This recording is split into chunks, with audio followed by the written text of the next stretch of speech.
Hi everyone, today I'm going to go through the animal sounds program. So the goal of this program is the student will be able to answer the following questions related to animals and their sounds with and without picture support. So the first question is, what does a blank say? And the second question is, which animal says blank? So in order to teach this, there's 4 different steps. The first step, you're going to put out an array of 3 to 5 visuals, and you're going to ask the student which animal says oink. The student will then point to pig, which animal says meow, the student will point to cat, or which animal says roof, the student will point to dog. The next step would be to remove the visual and ask the student the same question. Which animal says oink? Pig. Which animal says roof? Dog. Which animal says meow? Cat. Next, you would hold up one picture to the student and you would say, what does a dog say? The student would then say roof.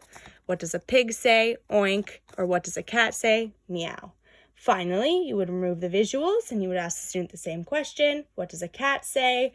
Meow. What does a dog say? Roof. What does a pig say? Oink. Finally, once the student has mastered that set, you would move on to the next set of 3 to 5 visuals.